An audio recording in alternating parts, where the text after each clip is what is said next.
make them feel comfortable, make them feel confident in the care they're getting, and they're able to trust what you're doing for them is in every effort is to make them better. We have every size of simulator. We have a 25-week preemie, we have a newborn, we have a child, we have different ages, sizes, and all of those types of experiences for the students. Never allow yourself to think you know it all.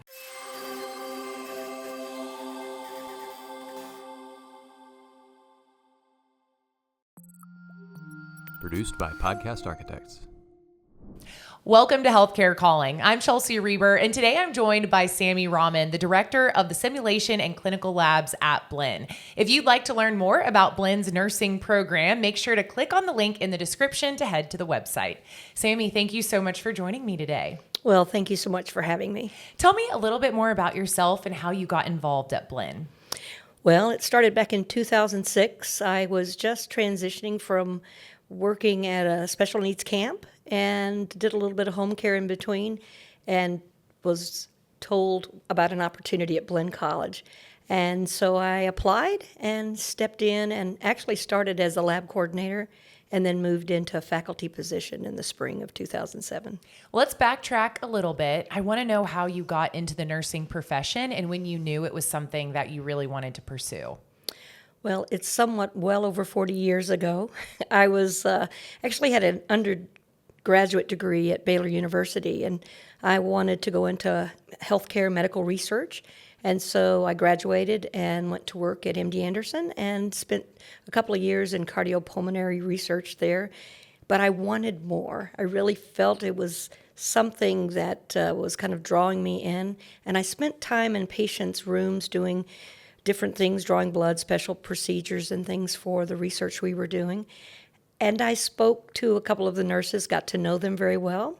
And after a while, it was just evident I needed to make a transition. And so I talked to a few people and stepped in and did the application and went to nursing school. You mentioned the special needs camp that you worked at before coming to Blinn. Can you tell me a little bit more about that? Because I can only imagine that was a very interesting position that you held for a while. It was, because I really wasn't there as a nurse as much as I was there to try to create programs and be sensitive to the different types of needs that kids have that may have cancer, that might have muscular dystrophy, spina bifida, different elements of challenges for kids and even young adults and even into adulthood. So they opened this camp in 1998, and I actually stepped in and was behind the scenes working with them on a committee to develop the processes. And I was invited to come on board to help with their accreditation. And eventually they talked me into leaving the big world of the nursing world and go to camp. So it sounds like you've had a lot of different experiences. How does that help you in the role that you have today? Well, I think it opens my thought processes. There's no limits in my mind to the things that you can do and how to create experiences and allow students to get engaged differently. I think over the years, even as I talked about it, as I was teaching pediatrics, I talked about the possibilities that you can have in nursing that are different than most any other career. You're not tied into a hospital setting. So I feel like the energy that you can put into nursing can draw you into a number of different arenas.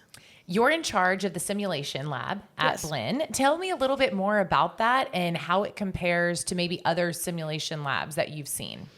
Well, I'm very proud of the simulation environment that we have. We've been really blessed by the college and their support and allowing us to kind of build something that really didn't exist before 2011. And they came together and decided that this was something, it was a vision that many of us had thought about. And the funding and the encouragement to kind of build that process came into fruition in 2011, and we've been going ever since. It's an opportunity to engage students in a way that you can't by just having them sit in a classroom. So what exactly do students do in the simulation lab?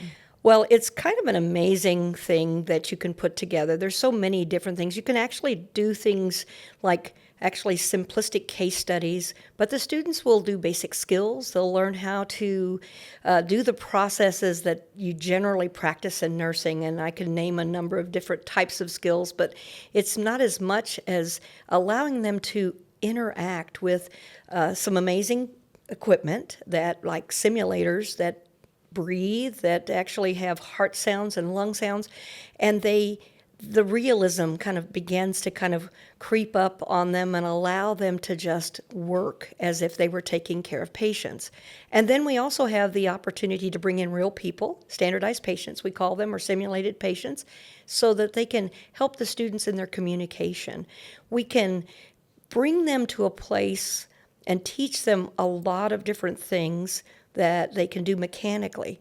But in order to be good, caring individuals and to be someone who's a good listener, you have to learn how to ask the right questions and to engage the patient and build trust. And so they have to learn that therapeutic verbiage, the words that people need to hear so that they trust you.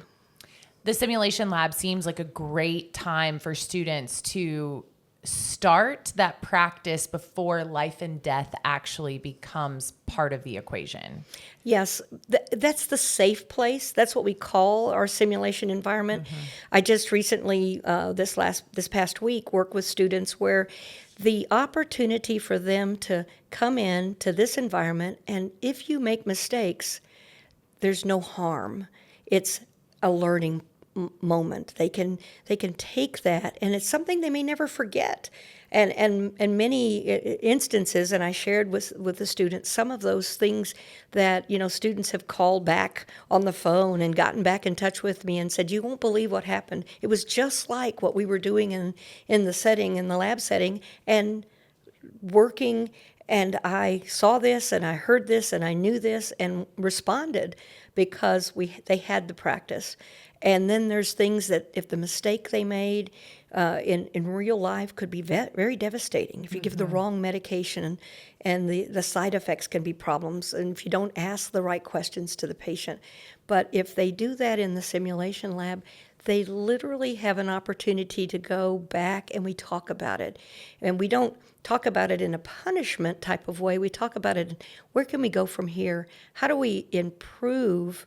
And that process, I think, leads them to build their confidence. So it's almost kind of like a replay, review type session that you can go through with the students after the lab. Absolutely. I think that's what's really unique in this environment. We actually even have the ability for the students to be able to record themselves.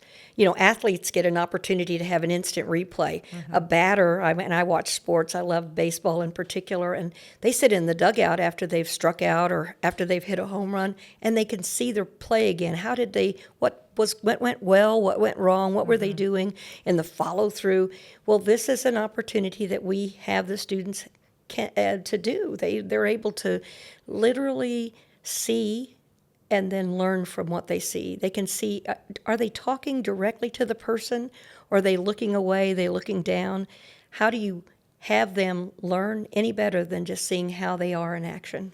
You have to tell me how much fun it is to come up with different scenarios for the students to participate in. Well, for me, I love this world, and it's just something that it's been a gift to me. It's an addition to the experience in teaching, and so coming and working with faculty and talking about what do we need to do, because a good simulation only is as good as the objectives that you have, and that really is one of the most serious parts of it. And then we can add the excitement and the fun and the different things that we can do, and the moulage and the makeup and the changes that you can make for a patient.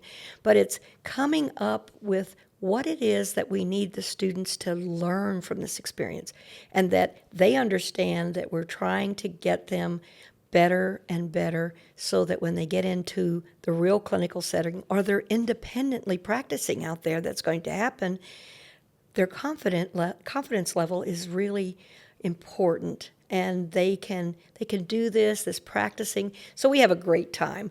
Now, there are some experienced faculty that I work with, and they're very creative on their own. And when we sit down to kind of do a mind melt of the experience and what we're going to plan and do, we have a great time doing it. And we try to mock it up, and we actually try to practice it ourselves so that it can be more realistic for the students, because there's nothing worse than them to go in cold and we don't know enough to help them. Sure. And so what kind of classes use your simulation lab? And is it just nursing students, or are there other students that also get to participate? Yes, we actually work with all the programs that here in the health sciences. We've actually integrated with our emergency medicine group, EMTs and paramedics, our physical therapy assistant program, our radiology technologist students, and our surgical technology students. And all of those at times, and at least a couple of times a year, we actually collaborate, and all the students are in a big experience together, and they learn how to communicate with one another. How do they interact with each other, and how do they talk? Because the languages between each of the health professions are a little bit different. Some of the language that an EMT and a paramedic use when they talk about at the scene and we're packaging the patient, what does that mean? Sure, You know? And then they're getting information. And so when they communicate, we have to learn to understand their terminology. They have to learn to understand our terminology, so that everything we're doing is going to make sure that patient is safe as possible. Because it's not just about the nurse and the patient. There are other people involved, especially in emergency situations. Absolutely. There are so many intricate pieces in that process. And so that's what the experience is, and bringing this faculty that have a very eclectic background. Everybody has worked in different areas. Some has worked in medical surgical, some have worked in the emergency room, some have worked in the intensive care. Some have actually been paramedics and have gone into practice and then transitioned into nursing. And we're doing that program right now with students, and that's just been a rewarding thing to see their transition. So that perspective it brings in really makes a difference for growth and development and the future of healthcare. Do you want to learn the 5 steps you must take now to prevent attrition in your nursing staff? Click the link in the description and fill out a form to receive our informational sheet. So, Sami, walk me through exactly what the sim lab looks like and what a student kind of experiences when they walk in for the first time. Well, it's more than just a hospital environment. It is as realistic as you possibly can get. You walk into the room and you see the typical hospital bed, and over the top of the bed you see a head wall. Well, everything a part of that head wall is just absolutely identical to what you see in the hospital setting. Everything turns on. We can take that oxygen and that air and connect it. We can take that suction, that situation, and make it all work. And so the students aren't pretending anything. It's as realistic as they can. And the simulators that we have, they breathe just like you and I do, and we can control that. We can actually make the breathing very fast or make the breathing very slow. We have every size of simulator. We have a 25-week preemie. We have a newborn. We have a child. We have different ages, sizes, and all of those types of experiences for the students allow them to begin to see people look alike. We can all look around at different people, and nobody looks the same. So some of these simulators or their patients may look a little unique and different because of the design that they have to be. But our students, and especially our EMS and paramedic students and advanced nursing students, they can actually put a tube in to help that patient breathe just like you would in the hospital. So most everything that you can do, from medications infusing, IV insertion, any of those types of things that you would do in the real setting of the hospital, you can do and practice over and over again, because the type of equipment they have access, the type of trainers and simulators, and we can put wearable devices even on real people so that it's It's almost magical at times. It's as close to real life as you can get Absolutely. without having a real patient who needs real help. Right.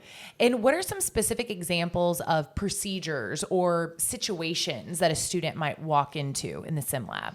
Well, you could walk in and a patient be struggling to breathe, short of breath, and maybe perspiring and sweating, and having some difficulty just breathing and coughing and different things like that. So they have the ability to make adjustments. They walk in. I always tell them, you got to use all your senses, so they can walk in, look, listen, take in any odors that might be unique and different, anything that you need to do, and they can literally respond to that patient. And most of the time, we actually have a real person sitting there as a part of it, and they're great actors. Our patients are very great actors. And so they can react in a positive way and remember, what is the steps? What do I need to do? Basic things. I can readjust the patient in the bed, sit them up. So everything works just like that. There are a number of procedures like actually inserting an IV where they can literally get medications in an emergency and change the dynamics of what's going on with that patient almost immediately if they react and respond the way they're supposed to. It sounds like incredible hands-on experience for the students. It's very engaging. And even the students who are nervous and fearful at first, that they are able to dispel that disbelief very quickly because we just keep going. And so if you keep going, they've got to keep responding or do something or get out of the room. Sure. Yeah, that's great. It just sounds like that is something that not every single nursing program in the country can implement into their program. I'm sure a lot do or try to have certain practice situations, but it truly sounds like that sets Blinn apart from a lot. So Absolutely. And there are other dimensions of things that we do, as well as virtual reality, because we have the types of headsets that they can, like, literally now are in the room, feeling their way through, walking, and they've got, they're like, this is like a gaming world almost, but it's patient care. And so that seems to be just another dimension that the students respond to as well. And I know that there's a lot of technology and there's a lot of bells and whistles, but you mentioned it earlier, the true art of being a nurse is also about patient care, completely. How much is focused on the students learning how to just interact with the patient as a person? That is the most fundamental thing we do, and it starts in the very beginning, in the very first semester, and we continue it each semester because we build on that process. But in their very first weeks of school, they learn to try to practice interviewing. So they practice with one another in interviewing and try various other students and hear and learn ways and cues to hear certain things. Then we bring in real people, and they start to interview this real person. So they now can't predict the answers any longer, because with a student that you kind of know that this is this and this is that, and it's not as challenging, but that next level where they have to literally ask the right questions, try to get the person to tell them and to get comfortable enough. So they learn about eye contact. They learn about touching in an appropriate and professional way, because people, the gift of for a patient at times is that they need a little touch. They need some reassurance, and that makes a big difference in when somebody's feeling at their worst, and you're there to try to at least enhance that process for them. Well, it sounds like a huge hit, the simulation lab, but what is some specific feedback you've received from alumni and faculty members? Well, I would say that students, we get feedback as often as we can, and I just was reviewing this past week some of the feedback the students were giving, and they were really engaged. They were really positive about the experience, because we reminded them, this is the place that you're going to learn. This is a safe environment. The information you've already heard about. You already basically know how to care for this patient, but now there's a different little situation that's going to be there, and you're going to have to respond, react, notice things, and that's what they are excited about. Do you have a recent memory of a light bulb moment that you witnessed in the sim lab? Yeah, there's been situations where, in particular, one of the students had some things that they had read and they had prepared, and they were, they felt like they were really, comfortable, but to walk in and see what was going on with the patient, and then suddenly it just clicked for them, and you could see, and they just went right in, and step by step, step by step. I've had students call me with that excitement to say, you won't believe what just happened. It was an amazing experience. I walked through this, and everything we learned, I remembered.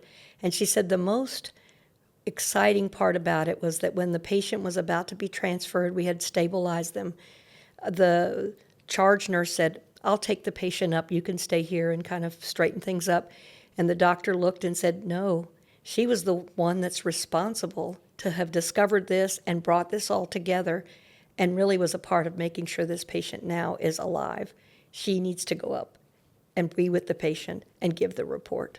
It's incredible. Yeah.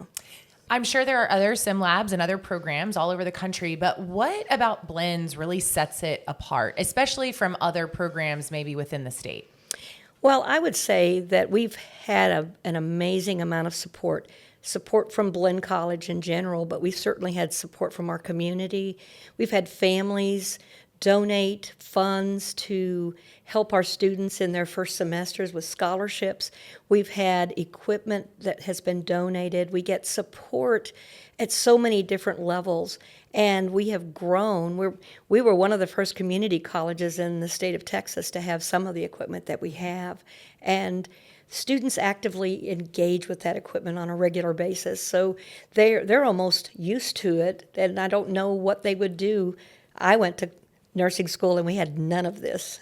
That's what I was going to say. It has to be amazing to have started nursing when you did, and you have truly seen so much growth, even just advancement in technology within the industry. What is your hope for the future of nursing? Well, I feel like that, all the bells and whistles and things are wonderful, but my hope is what we do is we create a transforming mindset, that these young and whatever age students that were graduating, not just from nursing, but from any of these healthcare professions, that they can step out and be stronger, and they can be smarter. They can think at a different level, because the patients that we see now in the hospital settings, they are there and they're in a sicker state. You don't go in the hospital and stay very long anymore. People used to go in and it was a respite to, my back hurts, and you're there for a week, kind of being taken care of. Now it's, you go in and you only get to stay maybe 24, 48 hours unless things are really bad and they're having to deal with a number of different problems. So having students ready for those challenges. The patients are never happy when you're in the hospital. Nobody wants to go to the hospital these days. So as a healthcare professional, in particular in nursing, what you can do to make that time as best as possible, make them feel comfortable, make them feel confident in the care they're getting, and they're able to trust what you're doing for them is in every effort is to make them better. What are some of the biggest challenges that nurses face today, and how is Blinn's nursing program helping address that? Well, strictly recently, the numbers have just really dramatically changed. I think, there's numbers of things that have affected it, but it's hard when you've got an aging nursing population in the hospital, an aging nursing population in education. Those things affect the future, and unless we can engage the present and engage those minds that and have them see the opportunity, the passion, the caring that they can be a part of, and make it exciting. And I'm telling you, the technology of today and the experiences of what they can be a part of is quite amazing, but it's hard work. And so we have to find a way for them to go beyond that hard work, those long hours, that intensity. It's not that the pay is bad. That pay is actually pretty good. It's probably better in nursing than in a lot of environments, but it takes a lot out of you. It's an emotional challenge. I worked with kids with cancer for over 20 years and saw them in every light, including in camps and different things like that. And so something, changes internally. But if it's something like this, if it's something that you love what you do, it makes a difference. And so we have to infuse that excitement for the future into these students. What advice do you have to a recent graduate from the program who is just starting their nursing career? Never allow yourself to think you know it all. Always be ready to learn something new. I'm learning something new, and I've done this for 40 years. And part of it is because they keep changing and having to adapt different things. We have so many more different types of medications and approaches to treatment.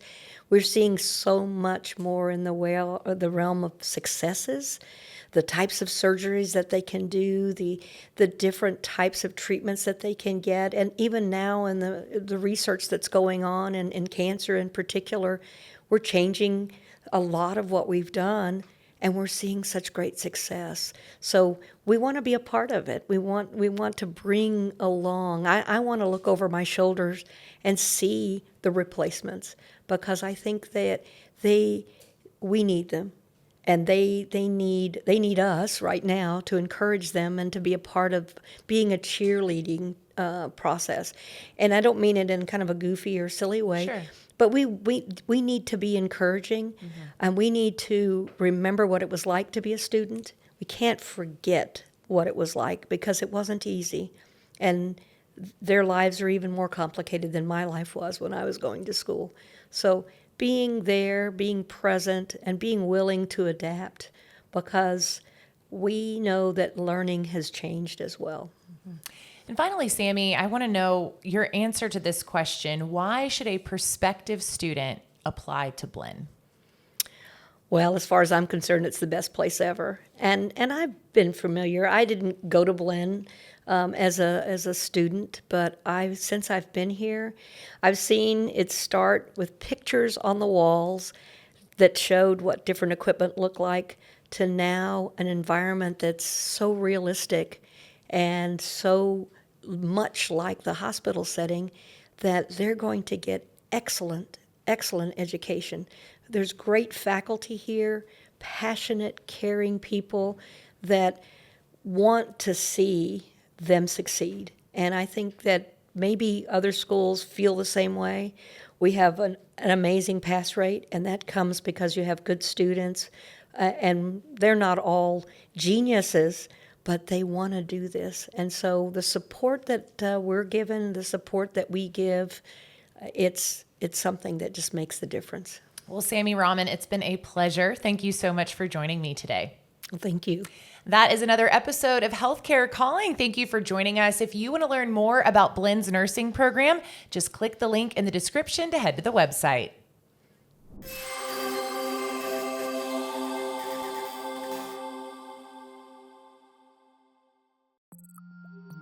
Produced by Podcast Architects.